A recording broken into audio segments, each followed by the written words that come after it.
खून में जादू बढ़ाया पाकिस्तान के क्या हम इनके कहने पे हम पाकिस्तान से ये बातचीत करेंगे? ये तो आपने यहाँ रोटी सेक रहे हैं कश्मीर में क्योंकि इलेक्शन आने वाले हैं, लेकिन हम ये चीजें नहीं भूलेंगे। उन्हें पाकिस्तान ने हमारे जवान है उनको कैसे ये खून के इसमें लपेट लिया, कपड़ों लेके वो अपने से वहां से कैसे से वापस आ गए। ये अपने मतलब में पूरा होने के लिए चीजें कर रहे हैं। देश कभी इनको माफ नहीं करेगा। जिन्होंने पॉलिटिक्स कर रहा है वो हमारा गला काटे और हम पाकिस्तान को यहाँ से फूल देते हैं। हम सीज फायर करते हैं, वो सीज फायर का उल्लंघन करते हैं। अचानक पाकिस्तान प्रेम दिखाने कौन गया था, पूरा देश जानता है। देखिए सब लोग देखे हैं कि मणिशंकर अय्यर जाके याचना कहाँ कर रहे हैं कि नहीं मोदी जी को हटाना है तो पाकिस्तान की मदद चाहिए। सब लोग ये जानते हैं कि पीओके जो हमारे सैनिक जीत लिए तो उनको छोड़ने का कार्य कौन किया। सब लोग ये जानते हैं कि जो पाकिस्तान से पैसा आता था उसको कांग्रेस किस तरह से यूज करती थी पत्थरबाजी में। सब लोग जानते हैं कि जब देशी पैसा भारत में विलय होता है तो कश्मीर का विलय क्यों नहीं होता है। सब लोग ये जानते हैं कि कांग्रेस अपना भाव परिवर्तित कर रही है। सब लोग जानते हैं कि जब कश्मीरी पंडितों पे अत्याचार हुआ तो कांग्रेस ने एक बार नहीं बोला। सब लोग जानते हैं कि सिखों की हत्याएं कांग्रेस ने करा। सब लोग जानते हैं कि भारत का बंटवारा फिल्म बनाते हो कश्मीरी पंडितों पर सिर्फ। सब लोग जानते हैं कि हिंदू मुसलमानों की 30 लाख हत्या कांग्रेस ने करा। सब लोग जानते हैं कि 26/11 की घटना में जो एक आतंकवादी पकड़ा जाता है उसको कांग्रेस कहता है कि ये भटके हुए लोग हैं तो निश्चित देख लिया। पाकिस्तान देश जानता है कि कश्मीरी आतंकवादियों को भी आप टिकट देते हो कि आप उसको अपना भाई मानते हैं, को टिकट देते हो, पूरा देश जानता है। ठीक है, मैं एक मिनट मैं अहमद अय्याज साहब के पास जा रहा हूँ। अहमद अय्याज साहब क्या कश्मीर में पाकिस्तान समर्थित राजनीति होती है? क्या कश्मीर की पार्टियां राजनीति करती हैं? अहमद अय्याज नहीं, देखिए ऐसा तो डायरेक्टली ऐसा कुछ लग नहीं रहा है। अलबत्ता सियासत में इनके हिसाब से हर एक चीज जायज है। जहाँ मुसलमान को हिंदू के साथ लड़ाना, बाकी चीजें करना, ये सारा उनको जायज ही लगता है। लेकिन जहाँ पॉलिटिकल पार्टीज का ताल्लुक है, हमने देखा है कि नेशनल कॉन्फ्रेंस के लोग सबसे ज्यादा कौन मस्जिदों से सिचुएशन कहा तो और कोई भी हुकूमत ये नहीं चाहेगी कि अगर मिलिटेंसी का मामला है, किसने कहा उस समय कहाँ ये सेकुलर लोग थे भाई, कहाँ कांग्रेस के लोग थे? कश्मीरी पंडित अपने मन से गए क्या? किसी धार्मिक यात्रा अगर हम 90 को देख लेंगे, कांग्रेस की 14 को देखेंगे, बुरी नीतियों के नाते बीजेपी की गए। हुकूमत आई तब से कितना फर्क आ गया 90 से 14। 15 साल ये जो 90 की पोजीशन थी वो 14 में नहीं। तो लिहाजा ये नहीं है कि ये ऐसा सपोर्ट करते वो भी बात नहीं है। हम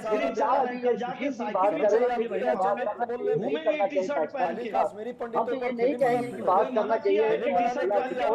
अच्छा, मेरा सीधा सवाल है, ठीक है अय्याज साहब, एक मिनट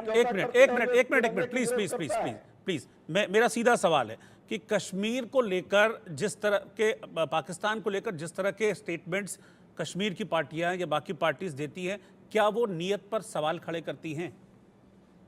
जैसे कौन सा स्टेट उन्होंने दिया जी, कौन सा स्टेटमेंट पाकिस्तान को लेकर दे दिया कश्मीर के पॉलिटिकल पार्टी? अरे आपने भी फारूक अब्दुल्ला का बयान नहीं सुना? किस तरह का बयान देखें? नहीं, वो तो पॉलिटिकल, अगर वो बात है तो वो अजय जी कांग्रेस के प्रवक्ता बने, वो कह रहे हैं कि नहीं कश्मीर इस माहौल में भी बार बार बात की वकालत करने का फिर कैसे देखेंगे इसको? हाँ, वो एक सिर्फ पॉलिटिकल स्टंट है, पॉलिटिकल उनका वो वोट बैंक की पॉलिटिक्स है। बाकी ये देश का डिप्टी हाई कभी मानना नहीं पाकिस्तान में, वो पाकिस्तान के फेवर में जब बात करता है तो सरकार क्या इस पर जवाब देगी? सरकार क्या एक जवाब देगी कि क्यों कह रहा है कि स्टैंड को क्लियर करिए ना कि आतंकवादियों से बात करें कि कश्मीर के युवाओं को मुख्य। अच्छा ठीक है एहसन सिंह आखिरी सवाल आपसे ही, जो डॉक्टर अजय उपाध्याय की शिकायत है कि जो उन्होंने सवाल पूछा था उसका जवाब आपने नहीं दिया। 30 सेकंड है मेरे पास, आप उस पर कुछ कहना चाहेंगे? ये तो फिर सवाल आपके ऊपर खड़े होंगे। सीधा सवाल है, सीधा जवाब दीजिए। जो सवाल अजय उपाध्याय जी के सवाल का सबसे सुंदर जवाब ये है कि पाकिस्तान से सेकेंडरी, लेकिन राहुल गांधी जी की विचारधारा से ज्यादा खतरा भारत को है। एक प्रश्न का जवाब नहीं, राहुल गांधी अरे भाई सरकार आप चला रहे हो, भारत के जवाब आप ढांचे पर सवाल उठा रहे हैं, बेरोजगारी क्यों है, भारत की संवैधानिक व्यवस्था पर सवाल उठा रहे हैं, जार क्यों आप अभी तक सरकारी पद को अच्छा मान रहे हैं, पाकिस्तान को अच्छा मान रहे हैं, उस पर पाकिस्तान आतंकवादियों को भटका हुआ मान रहे हैं। उनके सवाल का यही जवाब है कि पाकिस्तान सबसे ज्यादा कश्मीर खतरा में इस समय क्यों राहुल विकास गांधी नहीं की हो रहा है? विचारधारा से है। क्योंकि कश्मीर के अगर लोगों को कश्मीर में क्यों आवाम इतनी भारत के परेशानियों का साथ है, सामना करना कश्मीर पड़ की रहा है? आवाम चुनाव के क्यों साथ है, आतंकवादी घटनाएं कश्मीर की लगातार बढ़ी आवाम है? को बाइकाट नहीं कर रही, वहां लोकसभा पे के चुनाव क्यों में बढ़ चढ़ आपके कर हिस्सा ले शासन के रही है। बावजूद कश्मीर में अगर कश्मीर विकास के हो रहा है, अंदर बिजली आ रहा है, क्यों वहाँ नहीं सड़क वहां बन पे रहा है, शिक्षा वहाँ और सुरक्षा स्वास्थ्य ठीक अच्छा हो है? रहा है, कोई जहाँ विकास विकास का तो मैंने बता दिया डेटा आपको। कालखंड में हुई थी, क्यों आज नहीं? वहाँ क्यों छोटी इतनी मोटी बेरोजगारी घटनाएं है? हो रही विकास हैं, हो तो रहा है उनको तो दर्द हो रहा है। इतनी जो बेरोजगारी भटके क्यों है? हुए आतंकवादी थे उनको तो बुलाकर अरे मनमोहन सिंह जी चाय पिलाते थे। मैं पूछना चाहता हूं, 638 आप आतंकवादी बताइए घटना कि भारतीय 2022 जनता अभी तक हुई है। चलिए ठीक है। 638 ठीक है मेरे पास इतना ही वक्त था, मेरे पास इतना ही वक्त था। कुछ सवाल हैं जिनके जवाब नहीं मिले, हम सुलझे हैं वो सवाल अभी भी। आप सभी का बहुत बहुत शुक्रिया साथ जुड़ने के लिए। देश का सवाल में फिलहाल आज के लिए इतना ही। बाकी की खबरों के लिए आप लगातार बने रहिए इंडिया न्यूज के साथ। मुझे इस वक्त इजाजत दीजिए। नमस्कार।